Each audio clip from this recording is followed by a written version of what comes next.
Hey guys, welcome back to this episode of Ask Kelsey. We're going to be talking about AFC. What is it? Why do you need it? And when do you do it? So AFC is antral follicle count, and it actually is an assessment at your ovarian reserve. So if you have done your AMH, which is a lab test, and you've been told that you have low ovarian reserve, I want you to strongly advocate for an AFC ultrasound. So you're going to go in, you're going to have an ultrasound sometime between cycle day 4 and 10, somewhere early in your cycle. And the reason for that is antral follicles, so that's what we're counting. They are those primordial follicles. They're those little itty bitty follicles that are being recruited in that first early days of your cycle. Eventually, as FSH and estradiol are stimulating for those follicles to mature, some of them grow a little bit bigger quicker, and the others start to retreat. So if we do an AFC ultrasound after ovulation, for example, you're not actually going to get a very good idea of what your ovaries look like because nothing's being stimulated in that time. And if you go like a day or two before ovulation, you'll be able to see the size of your dominant follicle, which is always good to know, and maybe that there's a couple of other ones there, but you won't get to see what was happening in the beginning days.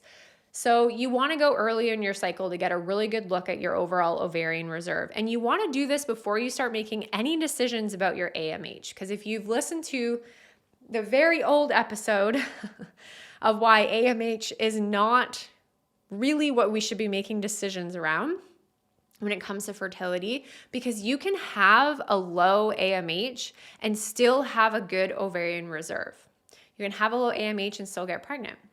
So we always want to get this AFC done, okay? And you do this, like I said, through ultrasound, cycle day 4 to 10, so that we can see that early recruitment.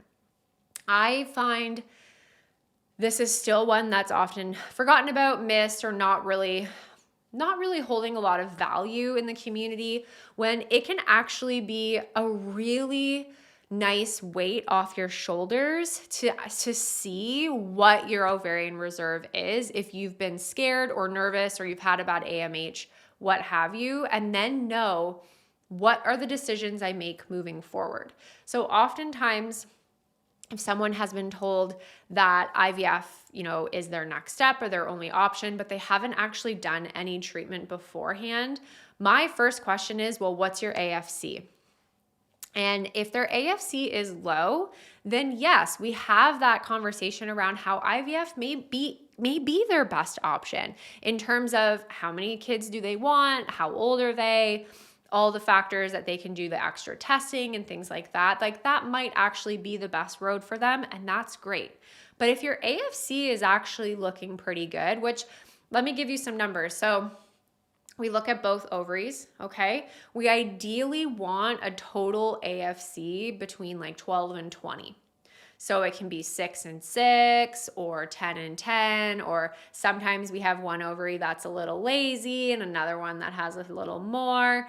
Anything over 20 total, they consider polycystic ovarian morphology. So it doesn't necessarily mean you have PCOS, but you definitely should be properly screened if you haven't already for PCOS if you have more than 20 follicles in both ovaries.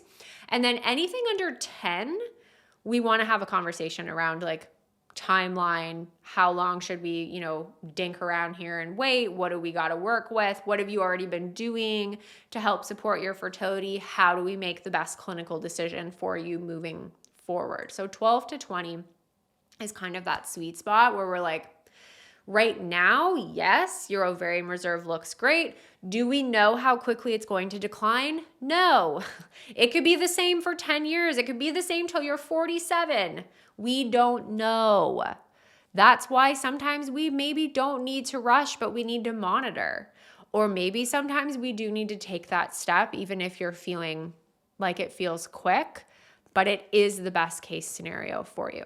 So AFC is really important, especially if you've been told you have low ovarian reserve, or especially if you are starting your journey later in age and we just want to get a lay of the land of what's going on. It's important if you have endometriosis, because we can see low AFC, low ovarian reserve with endometriosis.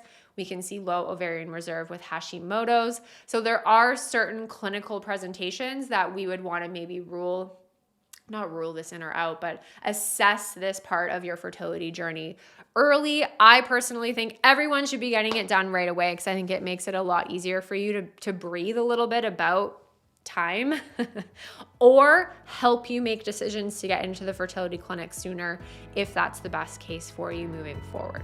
So that's AFC, and I'll see you guys in the next one.